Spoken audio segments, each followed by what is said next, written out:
Hello बच्चों, कैसे हैं आप? उम्मीद करती हूँ आप बढ़िया और एकदम मज़े में होंगे। तो आइए बच्चों, बहुत ही मनोरंजक एक कहानी पढ़ते हैं जिसका नाम है 3 वरदान। तो बच्चों, हमारी कहानी यूं शुरू होती है। किसी गांव में एक लकड़हारा रहता था। लकड़हारा किसे कहते हैं? जो लकड़ियां काटने का काम करता है। हाँ, तो एक लकड़हारा रहता था। लकड़हारा रोजाना जंगल में लकड़ियां काटकर बाजार में बेच आता था। उससे जो आमदनी होती उसी से लकड़हारे और उसकी पत्नी की गुजर बसर होती थी। अर्थात वो लकड़ियां काटता और बेच कर आता और जो पैसे मिलते थे उसी से चल रहा था उनका गुजारा। एक दिन लकड़हारा जंगल में लकड़ियां काटने गया। जंगल में वे एक बड़े से पेड़ के पास जाकर खड़ा हो गया और सोचने लगा कि यदि मैं इस पेड़ को काट लूं तो मुझे इससे इतनी लकड़ी प्राप्त हो जाएगी कि उसे बेचकर मैं मालामाल हो जाऊंगा। मालामाल यानी कि धनवान बन जाऊंगा। पैसा ही पैसा आ जाएगा मेरे पास, फिर मुझे कभी लकड़ियां काटने की जरूरत ही नहीं पड़ेगी।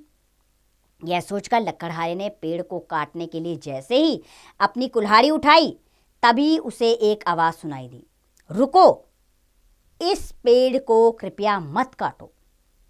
लकड़हारा आश्चर्यपूर्वक यानी कि आश्चर्य में भरकर आश्चर्यपूर्वक चारों तरफ देखने लगा, लेकिन उसे वहां कोई दिखाई नहीं दिया। वह चकित था। चकित यानी कि आश्चर्य में भरा हुआ था। हैरान था वह कि अभी उसे रुकने के लिए किसने कहा। उसे लगा कि शायद यह उसका भ्रम है। भ्रम यानी कि कल्पना। उसे लगा कि शायद उसको ऐसे वैसे कुछ लगा है, कोई नहीं बोल रहा। अतः उसने एक बार फिर पेड़ पर वार करने के लिए अपनी कुल्हाड़ी उठाई। उसे फिर एक आवाज सुनाई दी, कृपया करके मेरे ऊपर दया करो, ये पेड़ मत काटो। वह फिर रुक गया और उसने चारों तरफ देखा, परंतु एक बार भी उसे कोई दिखाई नहीं दिया। उसे चकित देखकर पेड़ से फिर आवाज आई, देखिए, यह पेड़ मेरा घर है और मैं इस पेड़ की परी हूं। सर्दियों में मैं इस पेड़ के तने में और बाकी दिन इसकी शाखाओं पर रहती हूं। यदि तुम इस पेड़ को काट दोगे तो मैं बेघर हो जाऊंगी। बेघर यानी कि बिना घर के हो जाऊंगी। सर्दियां आने वाली हैं, पेड़ कटने पर मेरा आश्रय छिन जाएगा। आश्रय यानी कि मेरा घर जहां मैं रहती हूं वो छिन जाएगा और ठंड के कारण मैं मर जाऊंगी। तुम ये पेड़ मत काटो, इसके बदले में मैं तुम्हें और तुम्हारी पत्नी को 3 वरदान देती हूं। लकड़हारा परी के मुंह से यह बात सुनकर बहुत खुश हुआ। उसने सोचा, अब बगैर कुछ किए मैं धनी हो जाऊंगा। वह तुरंत यह खुशखबरी अपनी पत्नी को देने के लिए घर की ओर चल दिया। अपने पति को इतनी जल्दी आया देखकर पत्नी बोली, अरे, आज तो तुम बहुत जल्दी वापस आ गए। तुम बहुत खुश भी लग रहे हो, क्या बात है, मैं भी तो जानूं। लकड़हारा प्रफुल्लित होकर बोला। प्रफुल्लित यानी कि बहुत खुश होकर बोला कि आज तो मुझे बहुत बड़ा खजाना मिल गया है। मिला नहीं है, मिलने वाला है। अरे, मिल ही गया समझो। यह कहकर वो खुशी से झूमने लगा। लकड़हारे की पत्नी को कुछ समझ में नहीं आ रहा था। वह बोली, मेरी कुछ समझ में नहीं आ रहा है, तुम क्या बोल रहे हो? बताओ आखिर बात क्या है? लकड़हारा बोला, अरे भाग्यवान, क्यों इतनी व्याकुल हो रही हो? व्याकुल का अर्थ होता है बच्चों बेचैन। तो उसने अपनी पत्नी से कहा, भाई इतनी बेचैनी क्यों? अभी सब कुछ बताता हूं। लकड़हारे ने अपनी पत्नी को जंगलवारी परी की घटना सुना दी। लकड़हारे की पत्नी पूरी घटना सुनकर उछल पड़ी। लकड़हारा बोला, मुझे बहुत जोरों से भूख लगी है, जल्दी से खाना दो। पत्नी बोली, तुम तो रोजाना देर से आते हो, इसलिए अभी तो मैंने कुछ नहीं बनाया है, अभी कुछ बना देती हूँ। इस पर लकड़हारा बोला, नहीं, रहने दो, मैं खाना बनने तक इंतजार नहीं कर सकता।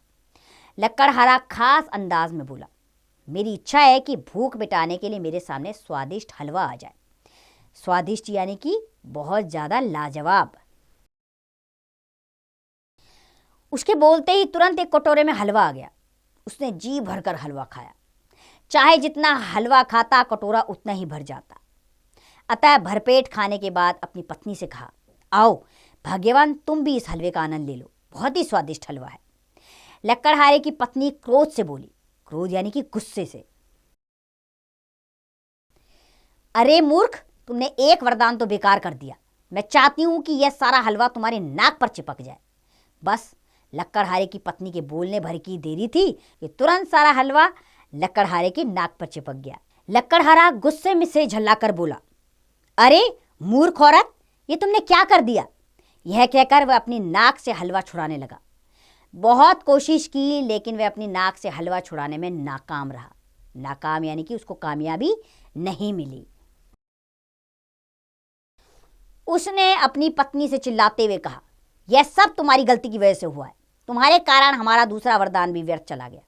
उसकी पत्नी बोली, अभी हमारा तीसरा वरदान तो है ना, उस वरदान को मानकर हम धनी हो सकते हैं। लक्कड़हारा झुंझलाकर बोला, बेवकूफ दुष्ट औरत, मेरी नाक पर गरम हलवा चिपका दिया तूने और तू धनी होने के सपने देख रही है। लक्कड़हारे ने फिर उसी अंदाज में कहा, मेरी इच्छा है कि मेरी नाक पर लगा ये हलवा, गरम हलवा अभी छूट जाए। उसका ऐसा कहते ही नाक से हलवा गायब हो गया। तब लक्कड़हारे ने चैन की सांस ली। उन दोनों पति पत्नी की बेवकूफ़ी के कारण उनके तीनों वरदान व्यर्थ चले गए। तो बच्चों, ये कहानी हमें यह सीख देती है कि हमें सोच समझकर कार्य करना चाहिए। आगे इसका फ़ायदा और नुकसान क्या हो सकता है, इस पर हमें गौर ज़रूर करना चाहिए, तभी हमें कार्य करने चाहिए। अर्थात दूरदृष्टि तो आप ज़रूर रखें। जो भी आप काम करने वाले हैं उसका आगे क्या रिजल्ट आएगा, इसके बारे में पहले ही सोच कर रखना चाहिए। ये कहानी हमें यही सीख देती है। उम्मीद करती हूँ ये कहानी आपको पसंद आई होगी और इससे मिलने वाली सीख को आप अवश्य अपने जीवन में अपनाएंगे। अब इसका अभ्यास कार्य आप स्वयं कीजिए।